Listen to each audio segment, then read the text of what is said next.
వాక్యంలోకి వెళ్దాం. యెషయా గ్రంథము 55వ అధ్యాయము. యెషయా గ్రంథము 55వ అధ్యాయము 6వ వచనాన్ని చదువుదాం. యెషయా గ్రంథము 55. యెహోవా మీకు దొరుకు కాలమందు ఆయనను వెతుకుడి, ఆయన సమీపంలో ఉండగా ఆయనను వేడుకొనడి. దేవునికి మహిమ కలుగును గాక. హల్లెలూయా. దగ్గరగా దేవునికి స్తోత్రం చెప్తాం. హల్లెలూయా. సో దేవుడు ఎవరికి సమీపముగా ఉంటాడు? ఈ రాత్రి మనకు వర్తమానం. ఎవరికి దేవుడు సమీపంగా ఉంటాడు? క్లుప్త సందేశాన్ని మీకు తెలియపరిచి నేను ముగిస్తాను. సో దేవుని యొక్క వాక్యంలో ఆయన దొరుకు కాలమందు ఆయనను వెతకాలి. రెండవ భాగము, ఆయన సమీపంలో ఉండగా ఆయనను వేడుకోవాలి. సో విశ్వాస జీవితంలో ఏంటంటే మనం ప్రార్థించి పొందుకోవాలి. ప్రభు దగ్గర మనం ప్రార్థించి దేవుని సహాయాన్ని కోరుకోవాలి. మనం ప్రార్థన చేసి మన అవసరతలను మనం తీర్చుకోవాలి. సో ఫిలిప్పీలకు రాసిన పత్రిక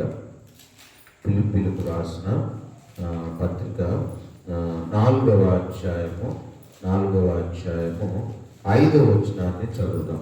4వ వచనం కూడా చదువు. ఎల్లప్పుడూ ఆనందించుడి, ఆనందించుడి, మీ సహనమును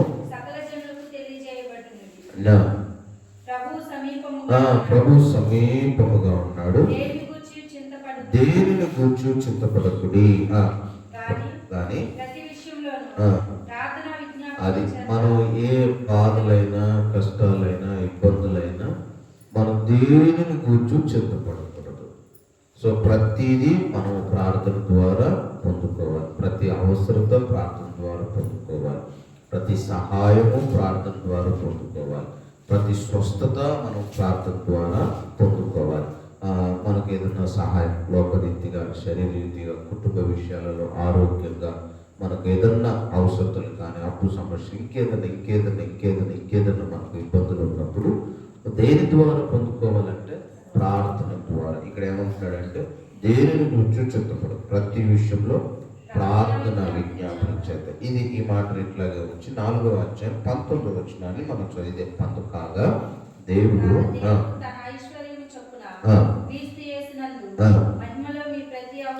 సో మహిమలో మేము ప్రతి అవసరతను తీర్చుని. ఇక్కడ మీరు గుర్తుపెట్టుకోవాలి. 6వ వచనంలో ప్రతి విషయంలో, 19వ వచనంలో ప్రతి అవసరత.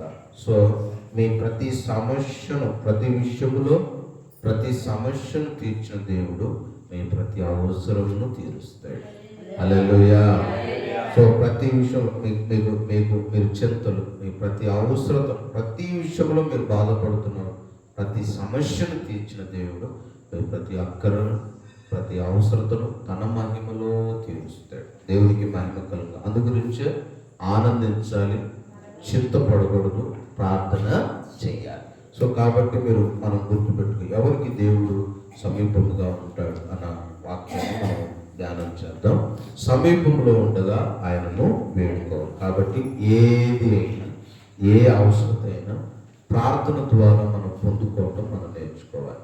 లోక ప్రయత్నాలు చేయకూడదు. సో శరీర ప్రయత్నాలు చేయకూడదు. వేరు ఆలోచనలు గుండా వేరు సహాయాలు మనం కోరుకోకూడదు. వేరే రీతులుగా మనం సహాయం మనం చేసుకుంటాం. సో యెహోవా ఆశీర్వాదము ఐశ్వర్యాన్ని ఇస్తుంది, కానీ నరుల కష్టం చేత అది ఎక్కువ కాదు. ఆశీర్వాదం అనేది ఎవరు ఇవ్వాలి? దేవుడు ఇవ్వాలి. ఎవరు ఆశీర్వదించాలి? దేవుడు ఆశీర్వదించాలి. నీ కష్టానికి ప్రతిఫలం ఎవరు ఇవ్వాలి? దేవుడు ఇవ్వాలి. నీ ప్రయాస ప్రతిఫలం ఎవరు ఇవ్వాలి? దేవుడు ఇవ్వాలి. సో ప్రభా, నువ్వు 10 రూపాయలు నేను 100 రూపాయలు చేస్తాను అంటే అవదు. నీ కష్టం చేత ఎక్కువ అవ్వదు. అది దేవుడు ఆశీర్వదిస్తే అది కొంచెమైనా దేవుడు సమృద్ధి అయిన ఆశీర్వాదాన్ని దేవుడు ఇస్తాడు. హల్లెలూయా. సో విధవరాలైనటువంటి ఆమె దాంట్లో కొంచెమే ఉంది ఆమె దగ్గర. సో దేవుడు బోధ చేస్తూ ఉన్నప్పుడు, కొండ మీద ప్రసంగం చేస్తూ ఉన్నప్పుడు, వారికి 3 దినాలు వాక్యం అయిపోయిన తర్వాత వారికి భోజనం పెట్టడానికి వాళ్ళ దగ్గర కొంచెం ఉన్నా, విస్తారంగా ఉన్నాయి వాళ్ళ దగ్గర. రొట్టెలు, చేపలు ఎన్ని ఉన్నాయి? కొంచెం 5 రొట్టెలు, 2 చిన్న చేపలు. దాన్ని దేవుడు ఏం చేశాడు? కొంచెమే విస్తారం చేశాడు, సమృద్ధిని చేశాడు. హల్లెలూయా.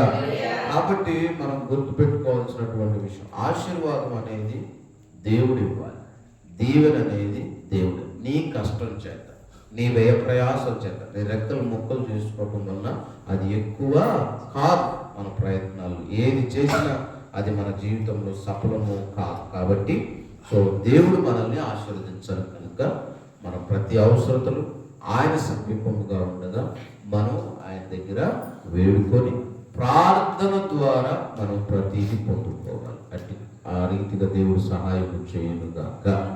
ఆమేన్. హల్లెలూయా. ఎవరికి దేవుడు సమీపంగా ఉంటాడు? ఎఫెసీయులకు రాసిన పత్రిక. సో త్వరగా కొన్ని విషయాలు నేను మీకు చూపించి నేను ముందుకు వెళ్తాను. 2వ అధ్యాయం, ఎఫెసీయులకు రాసిన పత్రిక 2వ అధ్యాయము 12-13 వచనాలు చదువుతున్నాను. ఆ కాలమందు పరదేశులను, వాగ్దాన నిబంధనలు లేని ప్రజలను,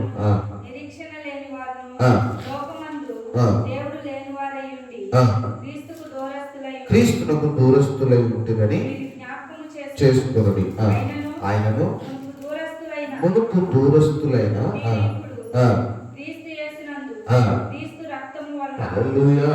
క్రీస్తు రక్తం వలన సమీపస్తులై ఉన్నారు. చాలు. ఎవరు సమీపస్తులై ఉన్నారు? క్రీస్తు రక్తము వలన. క్రీస్తు రక్తంలో మనం కడగబడాలి. ప్రభు మనకు తోడుగా ఉండాలంటే, పరిశుద్ధాత్మ మనలో నివసించాలి అంటే, ప్రభు మనతో వాసం చేయాలి అంటే, ప్రభు మనకు తోడుగా ఉండాలి అంటే, మనం క్రీస్తు రక్తంతో మనం ఏమవ్వాలంటే కడగబడాలి. క్రీస్తు రక్తం వలన నీ ప్రతి సమస్య. ఇప్పుడు పాపం ఉన్న దగ్గర దేవుడు ఉంటాడా? ఉంటాడా? ఉంటాడు. పరిశుద్ధత లేని దగ్గర దేవుడు ఉంటాడా? ఉండడు. ఇప్పుడు పరిశుద్ధత ఎట్లాగా అపరిశుద్ధత అనగా పాపము పరిశుద్ధంగా ఎలా మార్చబడుతుంది? పాపి పరిశుద్ధంగా ఎలాగా మార్చబడతాడు? పాపి నీతిమంతుడు ఎలా అవుతాడు అంటే క్రీస్తు రక్తము వలన. ఇప్పుడు పాపం వలన మనిషి ఏమైపోయాడంటే ప్రభువుకు దూరం అయిపోయాడు. పాపం చేయటం వలన, అందుగురించి కదా లోకంలోకి వెలుగు వచ్చింది, కానీ మనుషులు ఆ వెలుగుని ఏం చేయలేదు, అంగీకరించాల. సో వాక్య భాగాలలో మనం చూస్తాం. సో దేవుడికి దూరం అయిపోతా ఉన్నారు పాపం వలన. ఇప్పుడు దూరస్తులు అయిపోయారు. ఎవరికి వారు ఆత్మీయంగా, శారీరపరంగా ప్రభుకు దూరం అవుతా ఉన్నాం. దేనికి దూరం అవుతున్నావు? ఏదో నీ జీవితంలో శరీర సంబంధమైన నీ జీవితంలో ఉంది. నీ హృదయంలో ఏదో శారీర సంబంధమైన ఆలోచనలు ఉన్నాయి. సో పాపకు సంబంధమైన ఆలోచనలు, దేవుడి మందిరానికి దూరం అవుతా ఉన్నాయి ఆలోచనలు, లోకపు ఆలోచనలు, ఇవన్నీ దూరం ఉంటే ఏమైపోతున్నాం అంటే ప్రభుకు దూరం అయిపోతున్నాం. సో వీళ్ళు పాపి పరిశుద్ధం అయినప్పుడు దేవుడు ఏమవుతాడు? రక్తం వలన కడగబడినప్పుడు దేవుడు వాడికి సమీపముగా ఉంటాడు. హల్లెలూయా. చెప్దాం బిగ్గరగా, హల్లెలూయా. సో ఇప్పుడు ఏమైపోయారంటే, మునుపు దూరస్తులము, ఆ కాలం మంది ఇశ్రాయేలుతో మన సహపౌరులము కాక పరదేశము, వాగ్దానం లేని నిబంధన పరజనులము, సో నిరీక్షణ లేని వారు, లోకమందు దేవుడే లేని వారిగా ఉన్నాం. అయితే క్రీస్తునందు దూరస్తులమై ఉంటే మన విషయాన్ని మనం జ్ఞాపకం. అయినను మునుపు దూరస్తులైన మీరు ఇప్పుడు క్రీస్తు యేసు రక్తము, క్రీస్తు యేసునందు క్రీస్తు రక్తము వలన సమీపస్తులమై ఉన్నాం. హల్లెలూయా. దేవుడు మనల్ని క్రీస్తు రక్తం ద్వారా మనల్ని ఏం చేశాడంటే సమీపస్తులను చేశాడు. సో మన పాపిని దేవుడికి సమీపముగా చేసుకున్నాడు. సో దేవుడికి దూరమైనటువంటి వ్యక్తిని క్రీస్తు రక్తం వలన ఏం చేసుకున్నాడంటే అంటే ఎవరికి దేవుడు సమీపంగా? క్రీస్తు రక్తంలో మనం ఏమవ్వాలి? కడగబడాలి. అందుకని చాలా మంది దూరం అయిపోతూ ఉంటారు. దేవుడు నా యందు ఉంటే నాకు మేలు చేయాలి. క్రీస్తు రక్తంలో నువ్వు కడగబడాలి. నీ ప్రతి పాపమును విడిచిపెట్టాలి. నువ్వు పరిశుద్ధుడిగా మార్చబడాలి. నీ పాపాలన్నీ దేవుని దగ్గర ఒప్పుకోవాలి. నువ్వు మారు మనసు చెందాలి, విడుదల చెందాలి.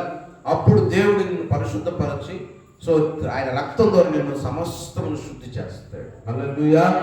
కాబట్టి క్రీస్తు రక్తం వలన, క్రీస్తు రక్తంలో కడగబడినటువంటి వారికి దేవుడు ఎట్లా ఉంటాడంటే సమీపముగా ఉంటాడు. ఇప్పుడు కొన్ని వాక్య భాగాలు మనం చూద్దాం. కీర్తన 34వ కీర్తన, 34వ కీర్తన 18వ వచనాన్ని చదువుతాం. కీర్తన 34.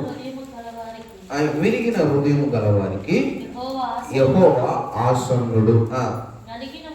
నలిగిన మనస్సు గలవారికి నలిగిన మనస్సు గలవారిని ఆయన రక్షించును. హల్లెలూయా. చెప్తాం బిగ్గరగా, హల్లెలూయా. సో విరిగిన హృదయము గలవారికి ఆయన ఆసన్నుడు, అంటే ఆయన సమీపముగా ఉంటాడు.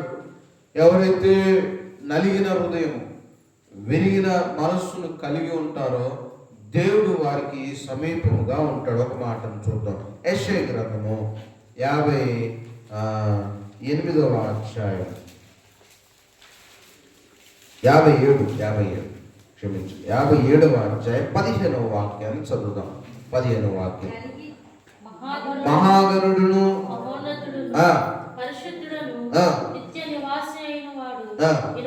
ఇలాగ సెలవిస్తున్నాడు, నేను మహోన్నతమైన స్థలంలో నివసించువాడును, ఆయనను వినయము గలవారి ప్రాణమును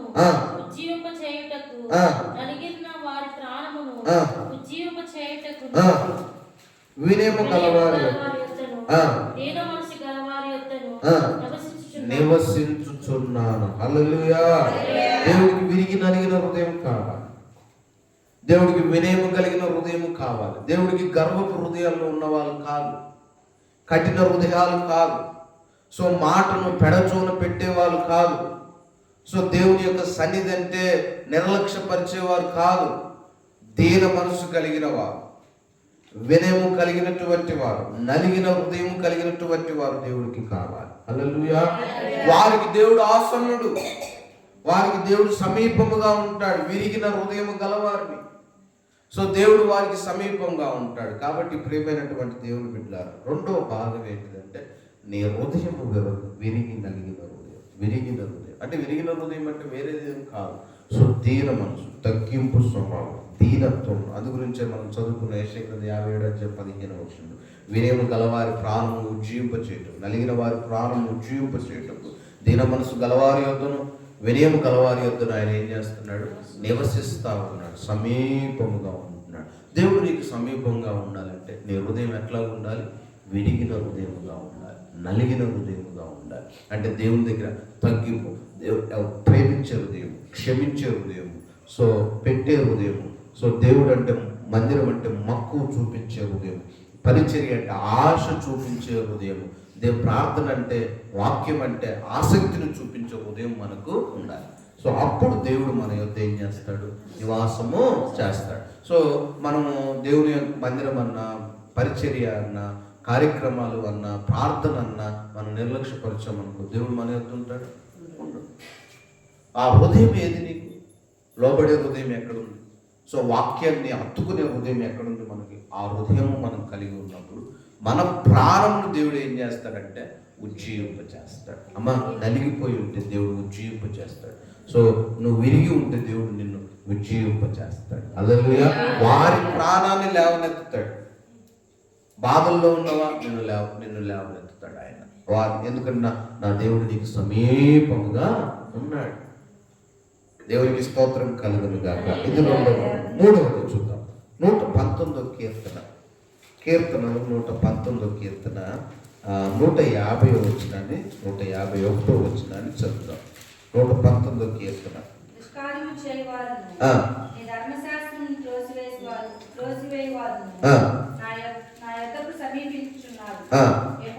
యెహోవా, నీవు సమీపముగా ఉన్నావు, నీ ఆజ్ఞలన్నీ సత్యమైనవి, నీ శాసనములు నిత్యములుగా స్థిరపరిచితివని నేను పూర్వం నుండి వాటి వలనే నేను తెలుసుకొని ఉన్నాను. హల్లెలూయా, హల్లెలూయా.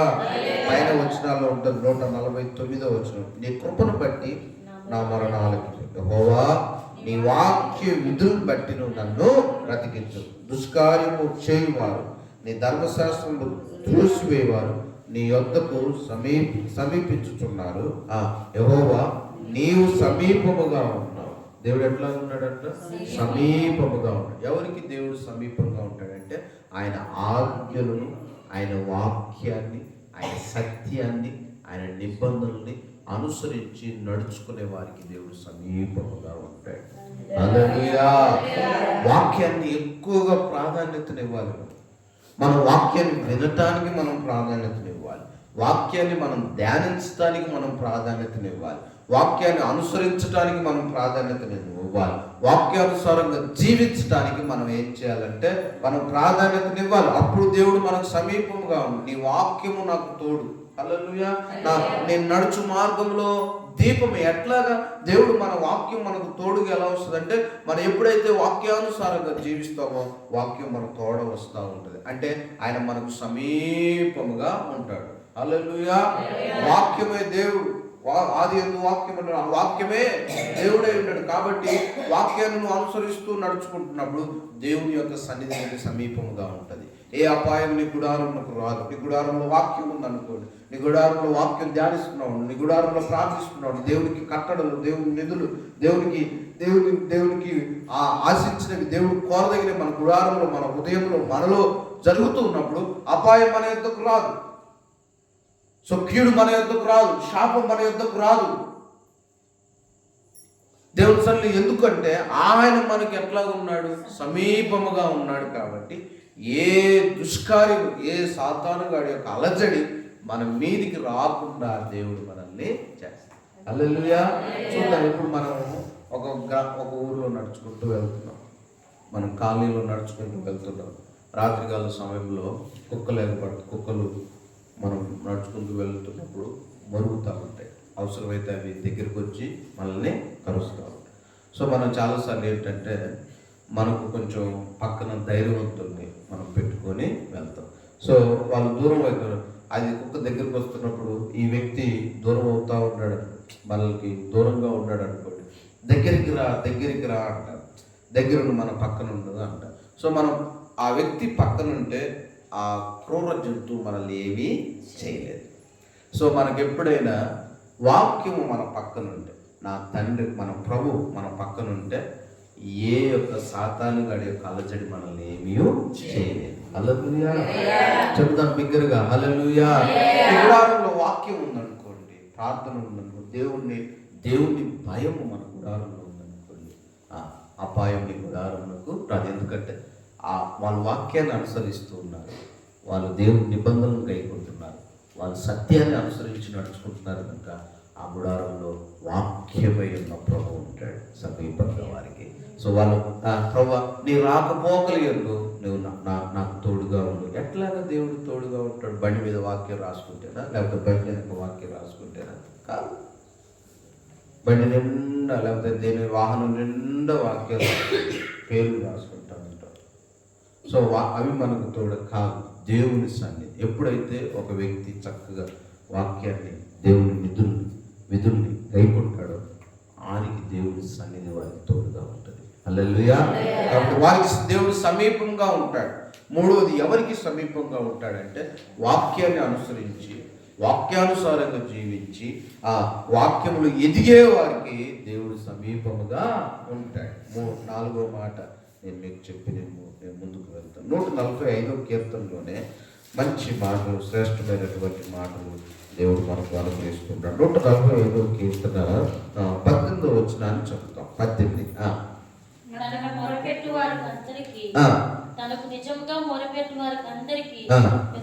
ఒక్కసారి దగ్గరగా దేవునికి స్తోత్రాలు చెప్తారా? ఎవరికి దేవుడు సమీపంగా ఉంటాడు? ప్రార్థించే వారికి. అందు గురించి 2-3 నా నామమును ఎక్కడ కూడుకొని ఉంటాను, నేను వారి మధ్యలో ఉంటా అన్నాడు. పారిపోతా అన్నాడు ప్రభు? ఉంటానన్నాడు. అందు గురించి 2-3గా కలిసి మనం ప్రతి గురువారం ప్రార్థన చేసుకోవాలి. మన 2-3గా కలిసి మన కుటుంబ ప్రార్థనలు చేసుకోవాలి. హల్లెలూయా. వారి మధ్యలో ఉంటాడు. ఎక్కడ ప్రార్థన జరుగుతాయి అక్కడ దేవుడు ఉంటాడు. వారికి దేవుడు సమీపంగా ఉంటాడు. నిజముగా మొరపెట్టు వారికి, తనకు నిజముగా మొరపెట్టు వారికి అందరికీ దేవుడు ఎట్లా ఉన్నాడంట? సమీపముగా ఉన్నాడు. నువ్వు ప్రార్థిస్తున్నావా అంటే నాకు అర్థం కావట్లే. మొరపెట్టడం, నిజంగా మొరపెట్టడం ఏంటిది అంటే మనం ఏదో పైపైన ప్రార్థనలు కూడా ఉంటాయా అంటే నిజమైన ప్రార్థనలు కూడా ఉంటాయి, అబద్ధపు ప్రార్థనలు, ఏదో మన నామకార్థమైనటువంటి ప్రార్థనలు. పడుకునే ముందు భోజనానికి, ఈరోజు భోజనానికి కూడా పెద్ద ప్రార్థన చేసే భక్తులు లేవు. శుద్ధి అనుకొని తినేస్తున్నారు. కంగారు, భోజనాలు అయిపోతే ఇబ్బంది, లేట్ అయిపోతే ఇబ్బంది, వేడి చల్ల అయిపోయిద్దామని ప్రార్థించేలోపు చాలా ఉండదు. కొంతమంది వేస్తున్నారు, సరే ఎవరిష్టం వాళ్ళది తినండి. సో అంటే ఏదో నామకార్థపు ప్రార్థనలా ప్రార్థించేటప్పుడు అందరూ ఏదో ప్రార్థన చేసినట్టుగా ఉంటారు. మనం దగ్గరికి వెళ్ళి చూస్తే ఉండదు, ఊరికే పెదాలు కదులుతూ ఉంటాయి అంతే. అంటే వాళ్ళు ఏదో ఎవరిని మెప్పించడానికి, ఎవరిని గుర్తింపు కొరకు, ఏం గుర్తింపు కొరకు, ఎవరిని వాళ్ళని సంతోషపరచడానికి వాళ్ళు చేసే ప్రార్థనలు. అందు గురించి కీర్తనకారుడు అంటాడు, దావీదు, మొరపెట్టు వారికి అందరికీ, అనగా తనకు నిజముగా మొరపెట్టు వారందరికీ.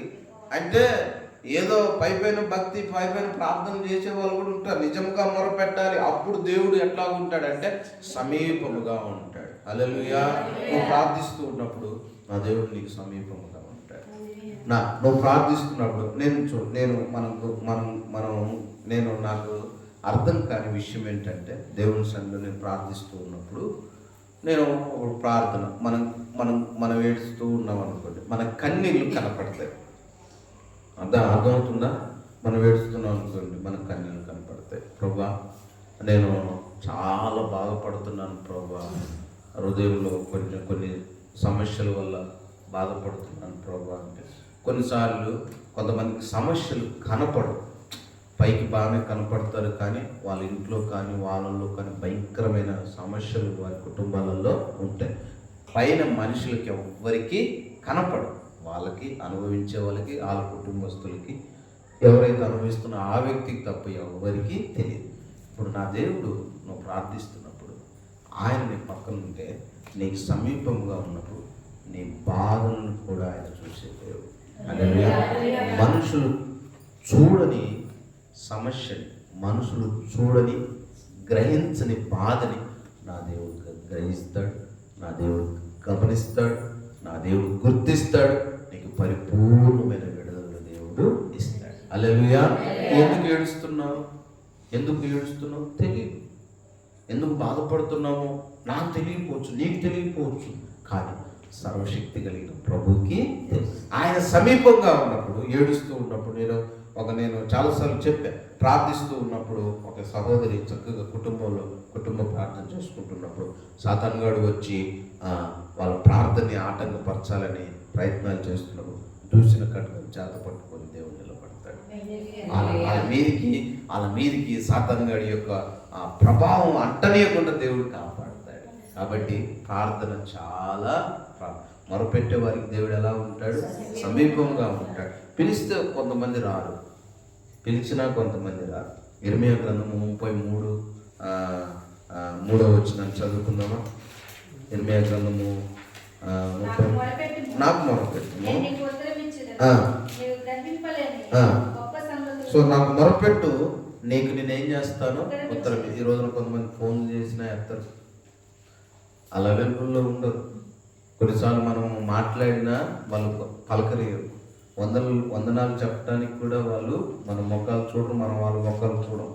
అంటే నేను ఊరికే చెప్తున్నా, నాకు మొరపెట్టు, నీకు వెంటనే ఏం చేస్తాను ఉత్తరమే. అమ్మా నిన్నే అంటే అటు ఇటు చూస్తుంది, అమ్మ నిన్నే అంటే అటు ఇటు అంటే నువ్వు నన్ను పిలిస్తే, నువ్వు నాకు ప్రార్థన చేస్తే నేను వెంటనే నీకు ఉత్తరం ఇస్తాను అంటాడు. అంటే మధ్య సంబంధాలు ఇంకెవరు లేదు. అరే అబ్బా అమ్మని పిలు, లేదా అన్నని పిలు అని మధ్యవర్తిని పంపించేది లేదు. ఇక డైరెక్ట్ దేవుడికి మనకు ఒక సహవాసాన్ని, కనెక్షన్ దేవుడు మనకి ఇచ్చాడు.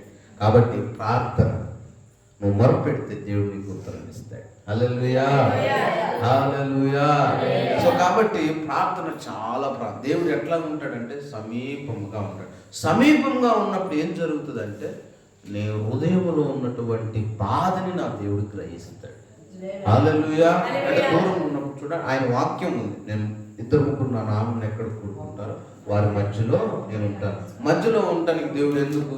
ఎవరెవరు ఎంతెంత ఎడతాను చూడటానిక, ఎంతెంత ప్రార్థన చేయటానికి, ఎంతెంత గంటలు ప్రార్థన చేయటానికి చూడటానికి దేవుడు వచ్చేది కాదు. నువ్వు చేసిన ప్రార్థనకి ప్రతిఫలం ఇవ్వడానికి ఆయన మీ మధ్యలోకి వస్తాయి. అలాగే కాబట్టి నీ గుడారంలో కానీ, నీ ఇంట్లో కానీ, నీ నీ నీ నువ్వు నువ్వు నీ యొక్క ప్రార్థన వంతు మందిరంలో కన్ను ప్రార్థిస్తున్నప్పుడు సర్వశక్తి కలిగిన దేవుడు సమీపంగా ఉంటాడు. దేవునికి స్తోత్రం కలుగును గాక. హల్లెలూయా. సో ప్రార్థించే వారికి, ఎట్లాగా ప్రార్థించే వారికి, నిజముగా ప్రార్థించే వారికి దేవుడు ఎలా ఉంటాడు? సమీపముగా ఉంటాడు. దేవునికి స్తోత్రం కలుగును గాక. రెండు భాగాలు నేను మీకు చూపించి నేను ముగించేస్తాను. 75వ కీర్తనలో 75వ కీర్తన మొదటి వచనాన్ని చదువు. దేవా నీవు సమీపముగా ఉన్నావని నేను కృతజ్ఞతాస్తుతులు చెల్లు. మీరు గమనించాలి, ఎవరికి దేవుడు సమీపముగా ఉంటాడు అంటే కృతజ్ఞతాస్తుతులు, స్తుతులు కాదు, కృతజ్ఞతాస్తుతులు. సో దేవుడు చేసిన మేలులను మనం మర్చిపోక, దేవుడు మన జీవితంలో, మన కుటుంబంలో, మనలో చేసినటువంటి మేలులు ఎప్పటికంటే మరణం మనకు సంభవించిన దేవుడు చేసిన మేలును మనం మర్చిపోకూడదు. సో అది ఎప్పటికీ మనం కృతజ్ఞత స్వభావం కలిగిన వారిగానే ఉండాలి. అందుగురించే కీర్తనకారుడు అంటాడు, ఆసాబు, మేము మీ కృతజ్ఞతాస్తుతులు చెల్లు, నువ్వు సమీపంగా ఉన్నావనియు నీవు కృతజ్ఞతాస్తుతులు చెల్లు. నరులు నీ ఆశ్చర్యమైనటువంటి కార్యాల గురించి ఏం చేస్తారు? వివరించుదురు. ఎప్పుడు మనం ప్రభువుకు కృతజ్ఞతలుగా ఉండాలి, అప్పుడు దేవుడు మనకు సమీపంగా ఉంటాడు. కృతజ్ఞత బుద్ధిని చాలా మంది మేలు పొందుకున్న తర్వాత మర్చిపోతారు, విడిచిపెడతారు, దూరం అయిపోతారు. సో మళ్ళీ తిరిగి లోకంలో కలుస్తారు. మళ్ళీ తిరిగి దేవుడు ఏదో వెళ్ళాము, ప్రార్థన చేసుకున్నాము, అడుక్కున్నాము, దేవుడు మాకు ఆరోగ్యాన్ని ప్రసాదించాడు, ఇంకా అందరితో అయిపోయింది. మళ్ళీ తిరిగి వచ్చే ఏదో బాప్తిసం తీసుకోవాలన్నారు, తీసుకున్నాము, అయిపోయింది. మళ్ళీ తిరిగి స్వస్థత బాగుపడ్డాక, నెమ్మది వచ్చాక, అన్ని సెటిల్ అయిన తర్వాత మళ్ళీ తిరిగి ఏం చేస్తారు? వాళ్ళు లోకంలో కలుస్తారు. ఎందుకు? వాళ్ళకి కృతజ్ఞతా స్వభావం వారిలో లేక. మనలో కృతజ్ఞత ఉండాలి. అమ్మ చనిపోయిన దేవుడు నిన్ను ఎట్లాగా దీవించాడు, దేవుడు నిన్ను ఎలాగ బాగు చేశాడు, దేవుడు నిన్ను ఎలా రక్షించాడు, దేవుడు ఇంతవరకు ఎట్లాగ కృప చూపుతున్నాడు, దేవుడు ముందున్న దినాలలో కూడా ఎలాగ మనం కృప చూపుతాడు, అన్ని విషయాలలో మనము కృతజ్ఞతను కలిగి ఉండాలి. అప్పుడు దేవుడు మనకు ఎట్లా ఉంటాడంటే సమీపముగా ఉంటాడు. అరే ఆయన ఎంతమంది స్వస్థత పొందారు కదా, నువ్వు ఒక్కడివి ఎందుకు వచ్చావు? సో వాడు కృతజ్ఞతలు చెల్లించడానికి వచ్చాడు. దేవుడి సన్నిధిలో వందన సమర్పణలు చెల్లించడానికి వచ్చాడు. కొంతమంది స్వస్థత పొంది గట్టించంటే బాగుపడిన తర్వాత కొంతమంది కనపడరు, నెమ్మది పొందుకున్న తర్వాత కొంతమంది కనపడరు. సో అట్లా కాదు, దేవుడు మనకు సమీపంగా ఉండాలి. మనం కృతజ్ఞత స్వభావాన్ని కలిగి ఉండాలి, కృతజ్ఞత బుద్ధిని మనం కలిగి ఉండాలి. అప్పుడు దేవుడు మనకు సమీపముగా ఉంటాడు. హల్లెలూయా. చెప్దాం బిగ్గరగా, హల్లెలూయా. చివరి పాట నేను చూపించి నేను ముగించేస్తాను. 85వ కీర్తనలో 85వ కీర్తన 9వ వాక్యము మన దేశంలో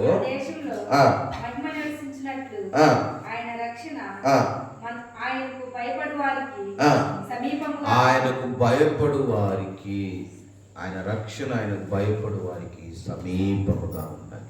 సో దేవుడి సన్నిధిలో భయపడాలి, భయపడే వారికి దేవుడు సమీపముగా ఉంటాడు. దేవుని గురించి, పాపము గురించినటువంటి భయం మనకు ఉండాలి. దేవుని మందిరాన్ని నేను దూరం అయిపోతున్నానే అన్న భయం నీలో ఉండాలి. అయ్యో దేవుని మందిరాన్ని నేను సమయానికి వెళ్ళలేకపోతున్నానే అన్న భయం నీకు ఉండాలి.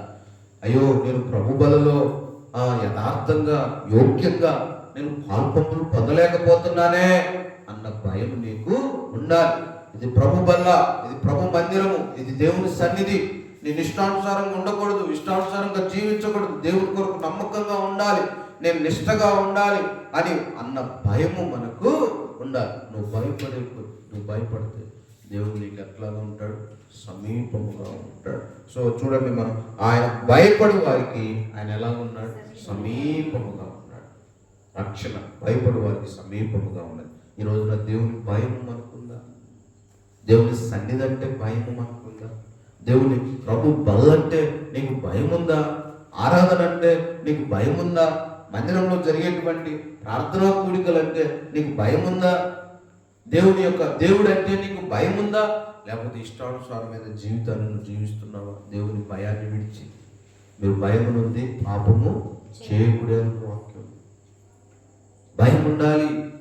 దేవుని సన్నిధి అంటే భయం ఉండాలి. సో దేవుని సన్నిధిలోకి వచ్చినప్పుడు మనం ఎలా పడితే అలా మాట్లాడటానికి వీల్లేదు, భయపడాలి. దేవుని సన్నిధిలో నిలబడటం అంటే వణుకుతూ నిలబడాలి, భయపడాలి. ఆషామాషలు కాదు, ఇష్టానుసారంగా మనం పోసుకోలు కబుర్లు ఎక్కడో బజారులో మాట్లాడినట్లుగా దేవుని మందిరంలో మనం మాట్లాడకూడదు. మన వస్త్రధారణ, మన మాట విధానము, మనం నిలబడే విధానము, మనం ఆరాధించే విధానము, మనం కూర్చునే విధానము, మనం ప్రార్థించే విధానం అనుక్షణము దేవుడికి భయపడుతూ ఉండాలి. యెహోవా యందు భయము మనకు ఏమిస్తుంది? ఆశీర్వాదం, ఐశ్వర్యాన్ని ఇస్తుంది మనకి. ఆయన భయం లేకపోతే నీకు ఆశీర్వాదం ఎక్కడిది, ఐశ్వర్యం ఎక్కడిది? సో కాబట్టి మనం దేవుడికి భయపడితే దేవుడు మనకి ఎట్లా ఉంటాడు? సమీపంగా ఉంటాడు. హల్లెలూయా, హల్లెలూయా. మనం భయపడాల్సిన విషయాలలో భయపడతాం, దేవుడికి భయపడవు. కరెంట్ పోయిందంటే భయపడతాం, ఏదో ఉరిగిందంటే భయపడతాం, లేకపోతే ఎక్కడ శబ్దం వచ్చిందంటే భయపడతాం. కానీ దేవుడికి మనము భయపడతాం. ఒక వాక్యాన్ని నేను చూశాను. ఏంటంటే డాక్టరు, అమ్మా నీకు ఒంట్లో బాగాలేదు, నువ్వు ఈ వస్తువులు నువ్వు తినకూడదు, ఏంటి ఇది తింటే నీకు రోగం పెరిగిపోయింది, నువ్వు కొద్దిగా తగ్గించుకోవాలి అన్నప్పుడు మనం వెంటనే ఏం చేస్తాం? తగ్గించేసుకుంటాం.